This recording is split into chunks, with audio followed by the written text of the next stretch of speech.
Here from Ask Me Decor. How's everyone doing? Good morning. Thanks for joining me. Now's a great time to hit that subscribe button and the like button. Thank you. So I'm here in my garden having a wonderful cup of tea. We're going to take a break from fall decorating and get this video going, and I think it's something you're going to enjoy. This is my vegetable garden right behind me here. We planted it in May. We planted garlic, tomatoes, cabbage, red beets, and basil. A lot of people plant vegetable gardens in their backyards. It can be a really fun hobby. We've found through the years what works for us and what doesn't. This year was a pretty good year. We grew some red beets. So I called it a test crop. I wanted to grow them and see how they would do. I've never grown them before, and I thought this is the year to test them out and see what happens. I only grew one row. They came out amazing. I harvested them, I canned them, and I'm going to show you that process. One of the next things we did was plant cabbage. I've never grown that before, but that was another one of our test crops. I wanted to see how the cabbage would do here. And that too did awesome. I'm going to show you what I did with my cabbage. And the last big crop that we always plant is tomatoes. I plant Roma tomatoes. They're really good for canning because they're very meaty. And I plant basil to put in my jars of tomatoes. And I'm going to show you that process.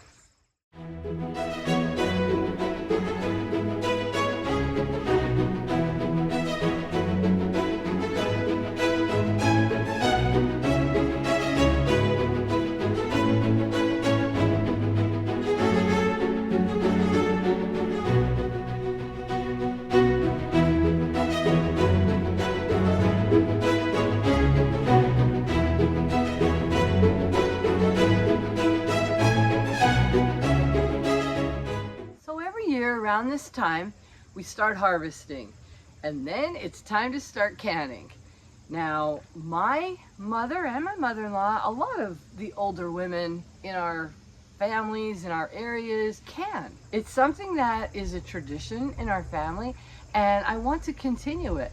Now, I'm not canning 1,000 jars of anything, but I like the process, and I like having a few jars canned and a few things to put on my table in the winter time. Let me tell you, when you open up a jar of tomatoes in January that came from your garden, they smell amazing, they taste amazing, and I usually add mine to things like beef stew, chili, I make tomato sauce. Possibilities are endless. Anything you cook with tomatoes, you can use the tomatoes from your garden. If you follow the process I'm going to show you on how to can them. So in this video, I'm going to take a break from my fall decorating, and I'm going to show you what goes on with this vegetable garden. So in order to show you what I do when I harvest these vegetables, we're going to do three things. We're going to can the red beets, we're going to make HALUPKI, and we're going to can the tomatoes. So you're going to get to enjoy seeing the process of what I do with all this stuff we're growing. It's not a lot, it's not hard, and I hope you enjoy it as much as I do.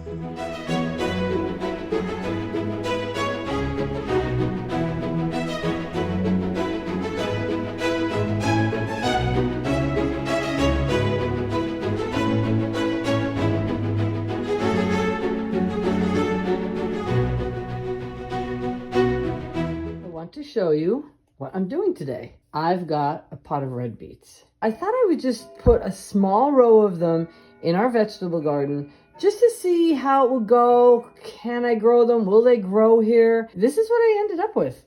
Some of these are huge. Some of them are small, but I think they're great. And I'm going to process these today. And I'm going to take you through that process.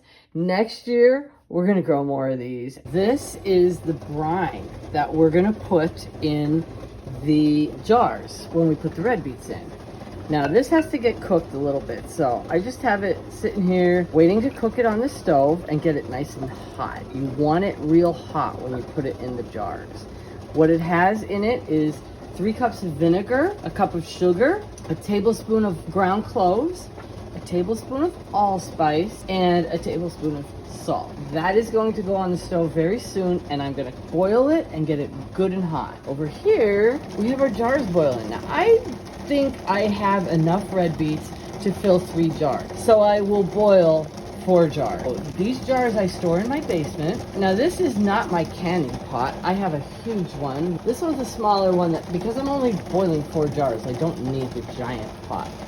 So I'm boiling the jars, I'm boiling the lids, I'm boiling the seals for a good at least 15 minutes. You want to boil them. You want to sterilize them. In here we have our red beets cooking. We want to cook them till they get soft. And we're going to let them cool, and we're going to peel them. We're going to cut them up, and we're going to put them in the jars, and then we'll be dumping our brine in there. Okay, so here I've taken the hot jars out of the boiling water. And now I'm going to fill them each with red beets using that nice funnel that fits the jars perfectly. When the jars are full, I'm going to fill them with that hot brine. Right to the top, you're going to leave about a ½ inch on the top of the jars. Then we're going to use our magnet to get the seals and the rings out of the boiling water and put them on the jars, and make sure you twist them nice and tight. Now we're going to put the jars back in the hot water and boil them for a good 15 minutes. Now here we take them out of the hot water, and as they cool, the seal is going to happen.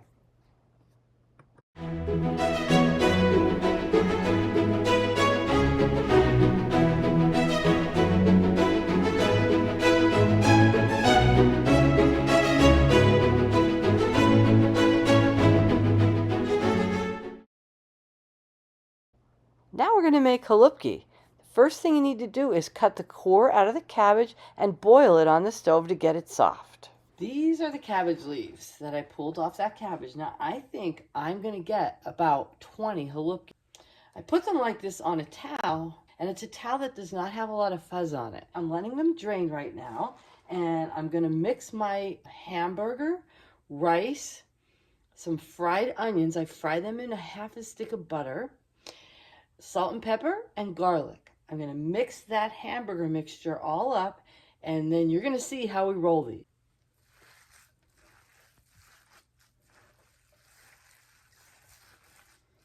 Now, you know, I'm using my hands to get my hamburger and rice mixture made. This is how my mom did it. And I want to do everything as close to the way the old people did it as I can. If you ask 10 different Slovak women how to make HALUPKI, you'll get 10 different recipes. I tried to do what I knew my mother did. I tried to do a little of what I knew my mother-in-law did. And I looked it up too and Googled it, you know, and just to see like what are those other recipes out there. And this is the recipe I came up with. All right, time to get rolling here. So we take a beautiful leaf of cabbage. Now, some people will cut these stems out of here because they're thick. My mother did not do that. She had 8 people to feed, so she wasn't cutting any of the food away. We ate it. So that's how I do it. So I'm going to take a little scoop of my meat and rice mixture. I'm going to put it in that leaf like that. Fold these little sides over, and then we're going to roll. Now this cabbage that I grew in my own garden it got huge. It made some really big leaves. So these are going to be a little bit bigger HALUPKI than what I normally make. So again, put your little ball, like an oval shaped ball of meat in there. Fold over your 2 sides, and then we're gonna roll.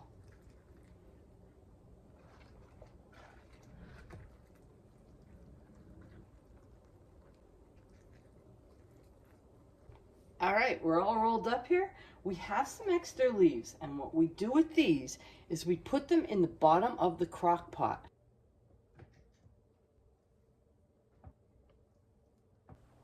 Okay, so we filled our crock pot with the HALUPKI, and now we're going to take 2 cans of tomato soup, 1 can of water, and 1 can of white vinegar. We're going to mix that all together and pour that on your HALUPKI. Now, if it doesn't completely cover the HALUPKI, add a little bit more water, cover your crock pot, turn it on high, and cook it for about 6 hours. And now you're ready to eat this amazing Eastern European dish that I grew up on. Trust me, it's delicious.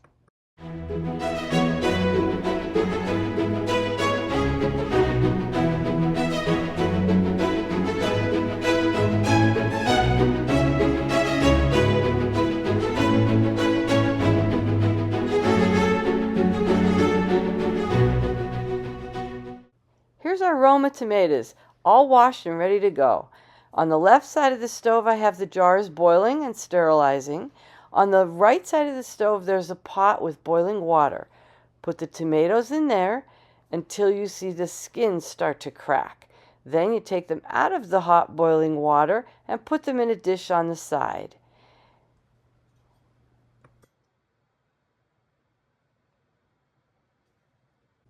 Here you can see how nice the skin's cracked, and these tomatoes are cooling and almost ready to get peeled.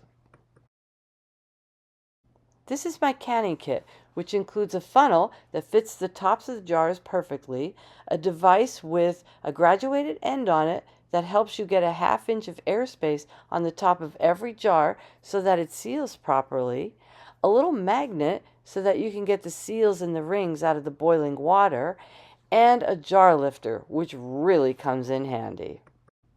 Let's get these tomatoes peeled and get them ready to go in those jars.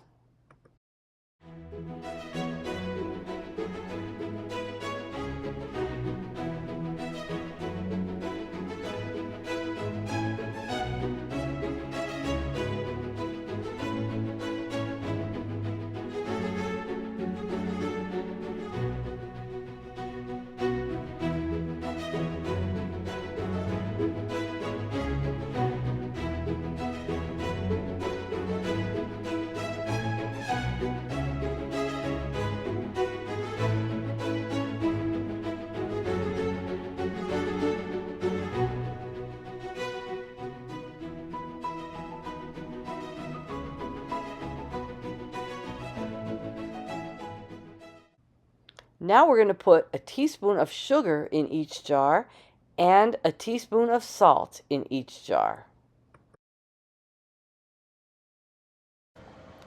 Get your handy magnet, and you're going to pull the rings and the lids out of that boiling water and get them on top of those jars. Make sure you tighten them up when they're cool enough to touch.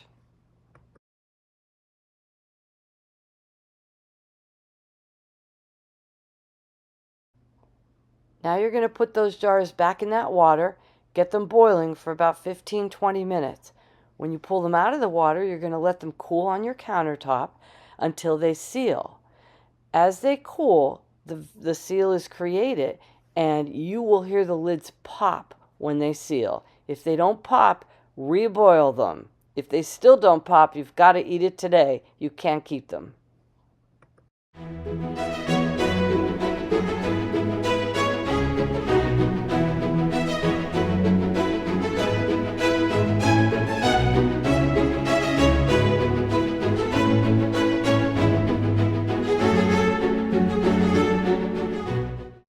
So that's the process. We plant them, we grow them, we harvest them, and then we can them. I hope you've enjoyed this video. I hope you hit the subscribe and the like button. And I just want to talk a little bit about what's next. We're taking a little excursion to Denver, Colorado to visit our son. I'm going to put up a video of a little bit of that traveling, show you some of Colorado. It is breathtaking. And as soon as we get back, I'm going to start fall decorating again. I have some great things planned for the kitchen, the living room, and the porches. There's a lot coming up. I hope you keep watching.